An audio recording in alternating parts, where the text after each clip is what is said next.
Well, so this is what they're doing instead of cleaning the bathroom.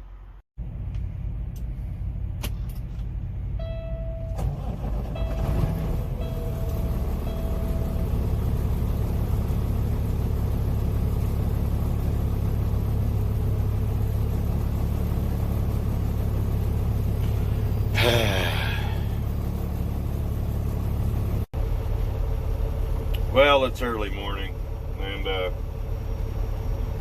starting off this video here in Harrisonville, Missouri.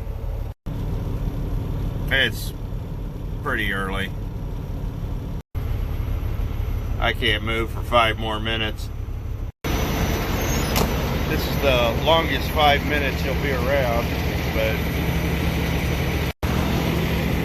it gives me time to run and do a little bit of a pre-trip here.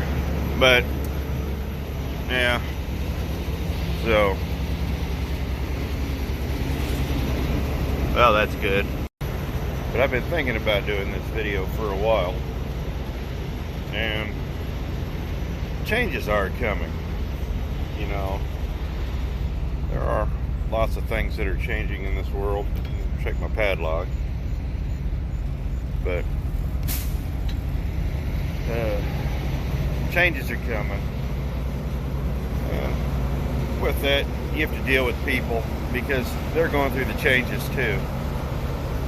So I made one of these videos a while back, and I didn't like it. It was too personal.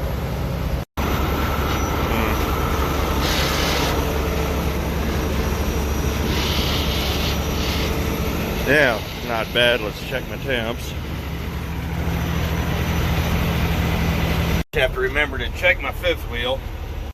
I made one of these videos a while back, and I actually got the whole video done, and I sat there and watched it and realized that I didn't like it. I didn't like it at all. I didn't feel like I'd come from a good place with it, because when I made the video I was just a little bit mad about something particular. I'm human too. So I actually deleted the entire video, and I'm starting over about a month later. It's about dispatch. It's about changes are coming. Ain't none of this personal. And as changes go and personnel goes and all that, sometimes it's important to know how to keep your head.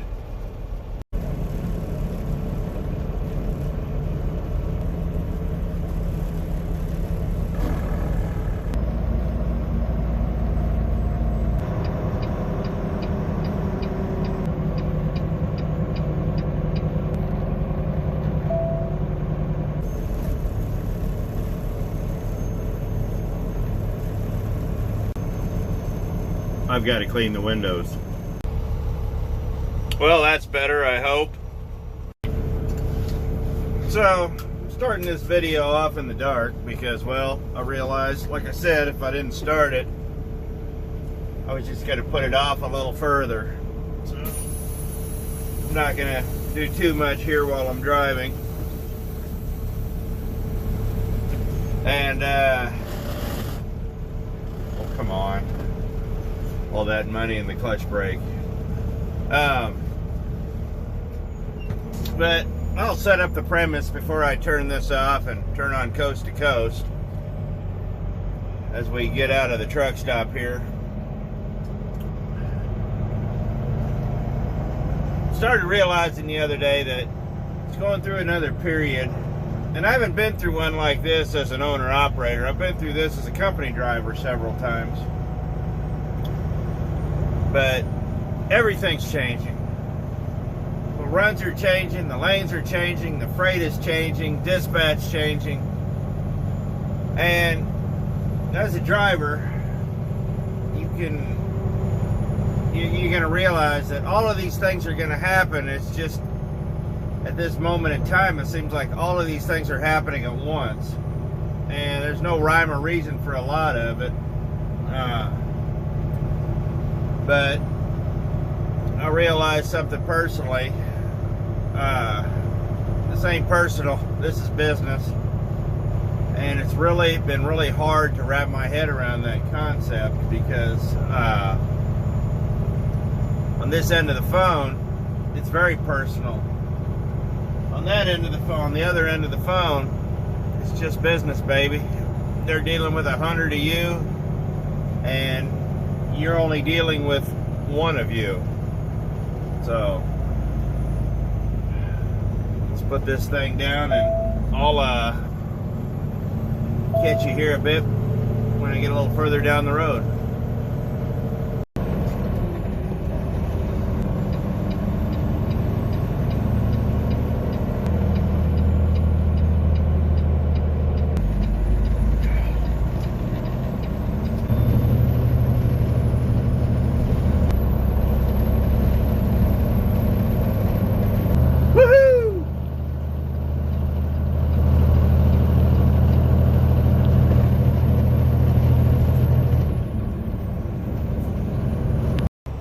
So I stopped, I took a break in Holly Springs, Mississippi. I'm about 33 miles from my delivery. Here at the Loves, it's pretty empty right now, but 33 miles.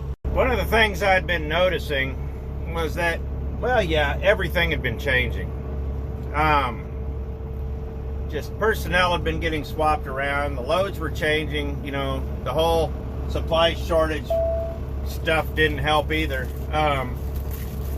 And it was just, things were getting hard. Well, then we had a shake-up at work where a bunch of people moved around, and things got really tough. And I kind of had to relearn. I've been through this before, but it was like I had to relearn all over again that this is not personal. Well, boy, I tell you what, some of them were sure acting like it was, and some of them were making it was. But then I really got to thinking. You know, I sat there and I had a deal that happened, and I got mad. I mean, and like I said, I really had to kind of cool off and then put everything back into perspective, because we need to realize that you're dealing with personalities and you're dealing with people. And the thing that bothered me the most, oh, that's the 5th red light I've run today, is with these people, they're not taking it personally at all. It's just business as usual. And that's kind of hard to wrap your head around when, like I said, it's just one of you. So I made it over here to New Albany. I'm over sitting at the Regal. I got to deliver tomorrow too. So I decided today would be a good day to do this video. Now you're probably wondering what got me so twisted. Well, other than life. But why I got in such a bad mood and about dispatch, and why I got rid of that video, that I felt the video was somewhat correct, but it came from a place that was bad. So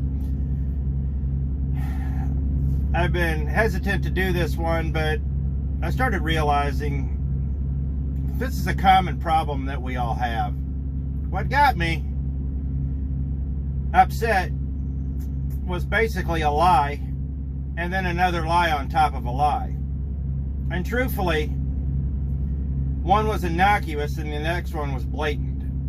And so let me tell you what happened, because there is a story here, but you're going to get lied to. How you respond to it is paramount. So here's the story. So it starts off me going to a customer that I really don't like. They're nationally known. They are known for chicken, but they also have beef. And I hate hauling for these people. It's always screwed up. It's always garbage pay. The fuel surcharge is cut in half. Cheap people, but they're so big that they can get away with it. So I got the F-bomb, rip it. But every now and then I just have to haul some of their stuff. It just is what it is. But when it comes to this particular shipper, my first question is it loaded? Because for these guys, if it's not loaded, I won't take it. That's just not even, because if it's not loaded, even if you're near the deadline, there's no way anybody, including my company, my dispatchers, have any idea when it's going to be loaded. I went to pick up these things, been given a drop dead time, and 10 hours past the drop dead time, they've moved it another 15 hours. Yet they've never changed the delivery date, and in order for me to collect detention, if they moved it 15 hours, I got to be 15 hours late to collect that. Nobody's going to do that, and they know that. So a lot of these companies screw you out of detention time that way. But I specifically asked, is it loaded? I was told, yes, it's loaded in the yard. No. So when I get there, not only has it not started, it's not loaded, it hasn't even started loading. The trailer was still shut off in the empty lot, which I could see. I was a little upset. Now, I was very upset about this because I was told specifically, and I asked a very direct question, is it loaded? I was told it was. It was not. So I called the next day and I said, hey, this trailer was not even started when you sent me and you told me it was loaded. Oh, I thought it was. No, you did not. You never got an email. You had no idea. You didn't know it was loaded. I'll tell you what happened. So to play the devil's advocate, on that end of the phone, it really wasn't a big deal. Let me explain. When dispatchers are sitting there dealing with 30, 40, 50, 60 guys, sometimes they tend to just say what they think you want to hear to get the conversation ended. Or they're just hoping. This dispatcher, I know quite well, and the individual said it was loaded on the assumption that it would be when I got there. Now, if this individual had said to me, it's not loaded yet, but it should be when you get there, I would have been fine with that. You know, I would have been more than fine with that. It would have been honest. But this was just a knee-jerk reaction to get me off the phone, to move this conversation forward so they didn't have to argue with it. I think they were afraid that if they said it wasn't loaded, I wasn't going to do it, because there's a lot of well, you know, there's a lot of these loads that if they're not loaded, I just won't do them just because of what I explained. So now, I didn't have a problem with that part. The part I had a problem with was the next day when I said I thought it would be, or I thought it was. If the dispatcher would have just said, you know, I thought it was going to be, I didn't even think about it, usually they're loaded by now, I wouldn't have had a problem with that as long as there's a concrete explanation. The one thing that drivers know that dispatchers seem to forget is that an inconvenient truth or a partial lie, a little white lie on their end of the phone is a big deal on our end of the phone, because we base our whole day around all the information that we were given. I lost the rest of that day. I didn't have a whole lot of time, but I did have enough time to knock it off, you know, a couple hours, and instead I ended up sitting till the end of the day. But the load made it where it was supposed to go, but that wasn't the point.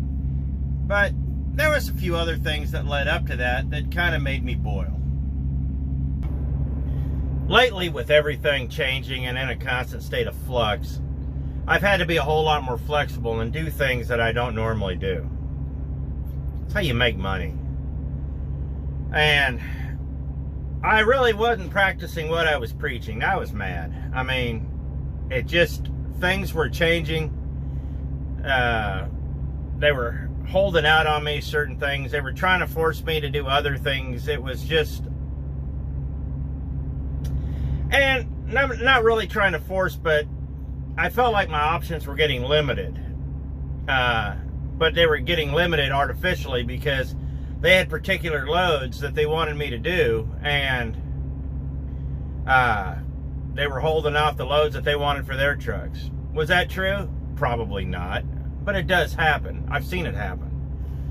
But, you know, part of the problem was I allowed my thinking to get polluted, and I allowed myself to go into fantasy land, and a lot of this speculation will start brewing in your head. And when that happens, bad things follow. You start making up a lot of scenarios, and you start thinking you know what's going on, and sometimes you're right, a lot of times you're not. But the other thing was, I had to relearn all these new dispatchers all over again, and I think that, and they had to relearn me too, and that was difficult. So I had to really take a step back. There was a lot of what was going on that was just really upsetting me. I mean, they're trying to push loads out. The new guy, he's trying to just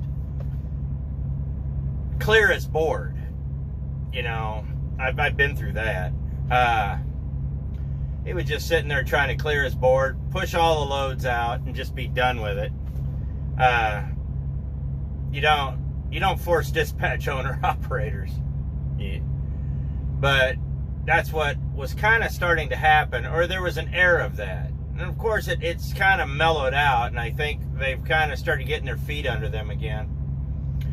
But, you know, you couple all these things together, and your mind starts working, and everything starts being a conspiracy against you.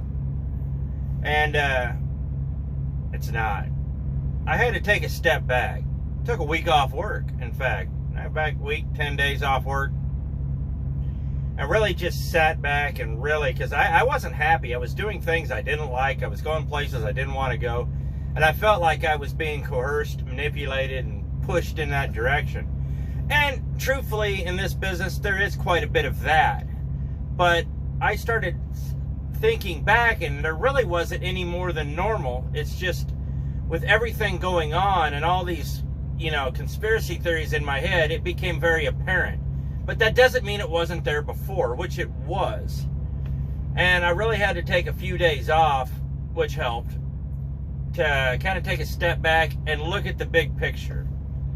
And when I started looking at the big picture, you know, I was wrong a whole lot more than I thought I was. But my attitude was wrong. I wasn't practicing what I preach. My attitude was off. And it took a little bit to get that back into check. So I'll tell you how that started happening, how I started moving back. One of the final things that was the tipping point was I got a load that I was in Cartersville, Georgia, and they wanted me to deadhead all the way over to Red Bank, Alabama. About 300 miles, 400 miles, somewhere in there. It was a ways. Basically, across 2 states. And I looked at the pay. It was just garbage. Which result would you like? Oh, I forgot to tell you, my GPS is voice activated. So let's just turn this off here. So yeah, turn off device. Yes. So I get this load, and I'm well, bluntly put, I was pissed. I was like, what is this crap?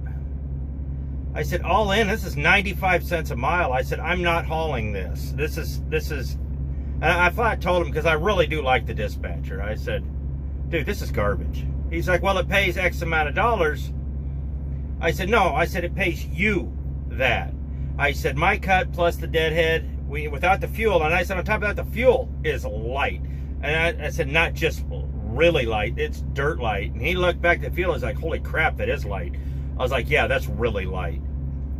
And at what this is costing me, I said, this is a break-even load. I said, I don't break even. That's not why I'm here. But we had a civil discussion, and we worked a few things out, and I did the load. But what had to happen was I had to realize that I had to have a civil discussion with somebody and air my grievance, but I had to do it in a professional way. And you know what? I got a little money added to it, and I didn't. You know, I didn't have to pay a drop fee or anything like that. They covered a little bit, and it worked out. It worked out really well. But I'm not saying that's going to happen all the time, but having a discussion in a rational form is the best way to do it. But had I had this discussion a couple weeks prior when I was really mad, it would have been a whole different ballgame. Fact of the matter is, when it comes to dispatch, you can't yell, you can't scream, you can't curse, and you can't approach them angrily. They have a job to do. You may not understand what they're doing. I think a lot of them don't understand what they're doing half the time. But the fact of the matter is, if you sit there and are just a complete pain in the ass, you're not gonna survive. And I knew that if I talked to them angrily, it was going to negatively impact my job, you know. But not so much the pay part of it, but it would unnecessarily negatively impact my job personally.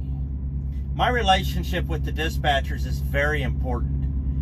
When you're dealing with people on the other end of the phone, being agreeable, even when you don't like what they're doing or you don't agree with the loads they're trying to give you, is paramount.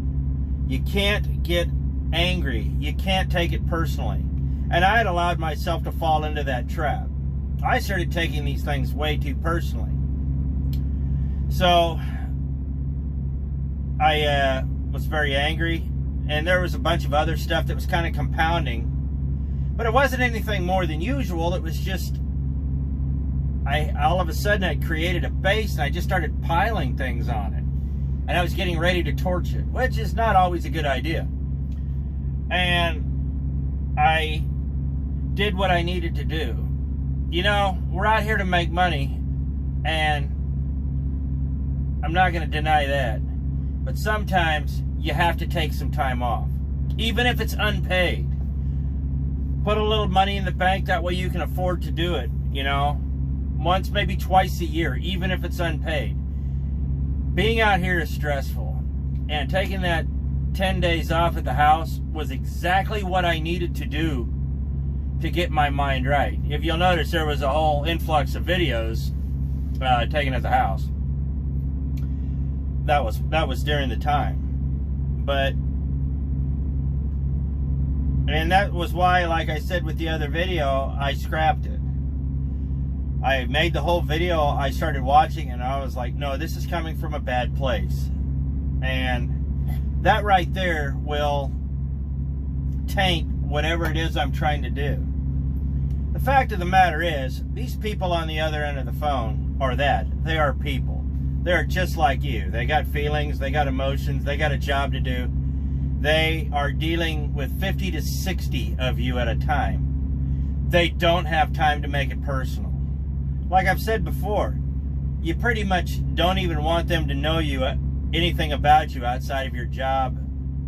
But if you sit there and are a complete ass to them every time you talk to them, or you're mean, or you're brutal, or you're forceful, or anything like that, they're going to remember that.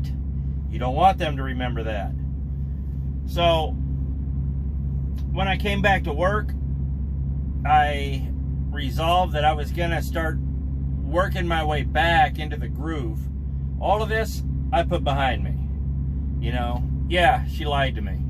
Who cares? That's what they do. And sometimes I understand why they do it. She wanted the conversation to be over. She had things to do. Was it a little selfish? Yeah. But like I said, they're dealing with 35, they're juggling. And sometimes they just say things to make you go away because they have a lot of things that are piling up as you're talking to them. Does it excuse it? No, but don't ever take it personally.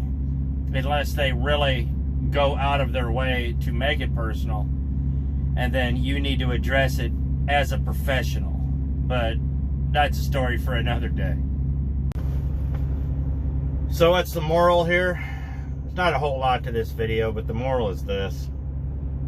You're dealing with fallible people. People do things to their own self-interest.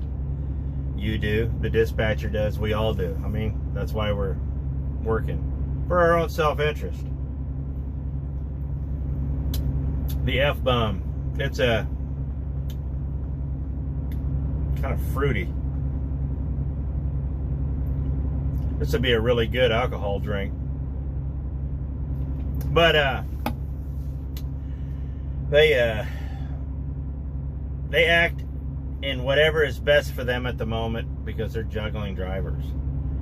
But I think a lot of them fail to realize that, you know, they're juggling drivers, but the driver's juggling them. And that's why I said, you know, what doesn't seem significant over here is huge over here. It's just the way it is. But once you build a relationship with these people and you start learning who they are, you can really start tailoring your approach to the different personalities. I deal with 6, 7 different dispatchers, depending on which region I'm in. You know, dispatcher for the region and their subordinates. There's always 1 or 2 guys that float and they help out each other. It's a good company. But if you're going to get what you want in this business, sometimes you have to know who to handle with kid gloves and you have to know who to shove. And if you go in there and just start shoving all of them, you're not going to last. If you go in there with kid gloves with all of them, you're going to get mowed over. It's a balancing act, and it's taken me years to get here. And truthfully, I'm still not all the way there because I told you what happened. I lost my cool. I haven't been that mad in a long time. Now, you notice I said I was mad. I wasn't angry, I was mad. There's a difference. You know, there's an old proverb that says, let your anger be righteous. My anger was not righteous because I was just mad. And I started taking it as an insult, as a personal insult. I started getting emotional. And over what in reality was literally nothing. But to me it was something. So I had to take a step back. And that's my story about that. And I hope you guys get something out of this, that when